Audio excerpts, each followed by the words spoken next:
another resistance graph. This question is about the voltage current characteristics of two electrical components. So one is a nice straight line and one is curved. So the first question, outline with reference to the graph, and to Ohm's law, whether or not each component is ohmic. Now what you need to say somewhere is that you understand that an ohmic conductor follows a proportional pattern where voltage and current are proportional like that. So the first line, component X, is a straight line graph through the origin. Okay, that's the definition of proportional, that it's a straight line graph through the origin. Okay, so X is proportional, so therefore voltage is proportional to current, so therefore it is yes ohmic. And Y is a curve, so therefore it does not follow the proportionality pattern. So now we're giving a little bit more detail about the circuit itself. The components X and Y are connected in parallel. The parallel combination is then connected in series with another resistor. Good thing they're giving you a diagram.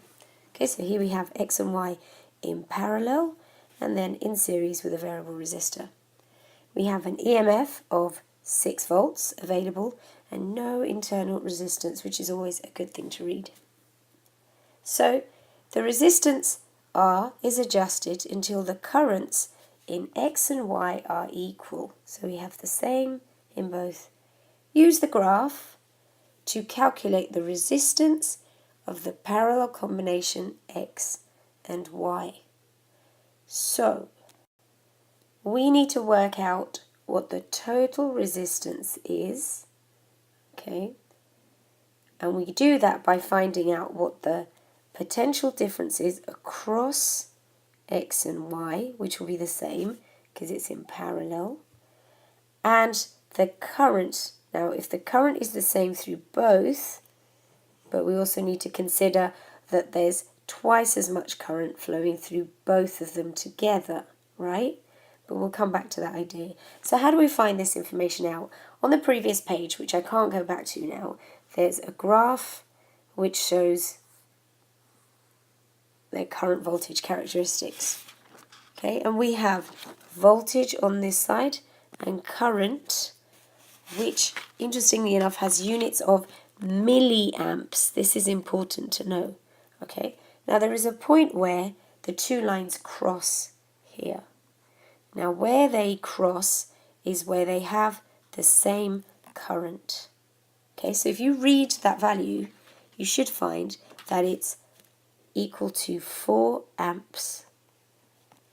But it's not 4 amps, sorry, it's 4 milliamps. So it's 4 times 10 to the minus 3 amps. Now that's the current.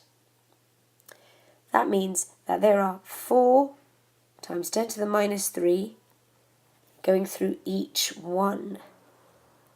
Now if we are to combine these resistors, we need to think about how much current is flowing through both of them, which would be 8. Okay? Amps. Now let's think about voltage. What is the voltage when the current is 4? Okay, now the voltage is 6 volts, so we can read that from the graph. That means there are 6 volts across both of them. Okay, so we now have the voltage, which is 6 volts. Now how do we calculate resistance? Resistance is voltage over current.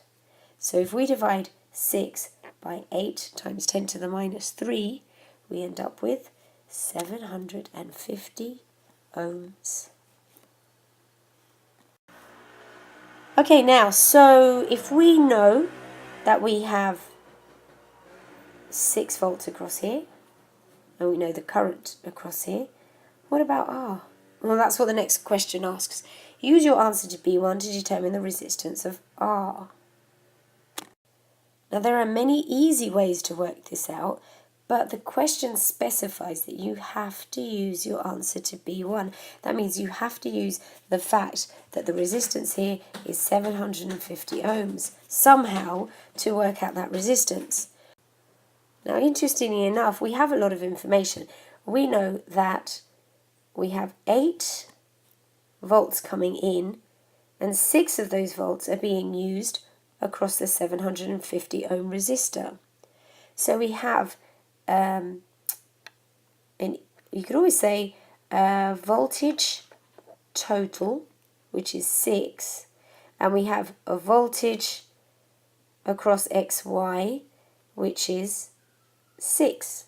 Sorry, we have a total voltage which is 8, and we have a voltage across the 750 resistor which is 6.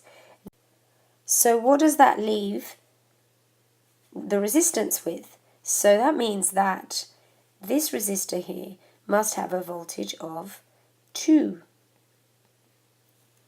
Okay, now we can use ratios. And let's borrow the idea behind potential dividers, because the ratio of this voltage to the supply voltage is going to be equal to the resistance here over the total resistance. Okay, because voltage is proportional to resistance. So if 2 over 8 is the ratio of the voltages, then that should be equal to R over R plus 750. Okay, so if we cross multiply 2 times R plus 2 times 750 gives us this expression, and then equals 8R, and then solving for R, we get a final value of R equals to 250 ohms.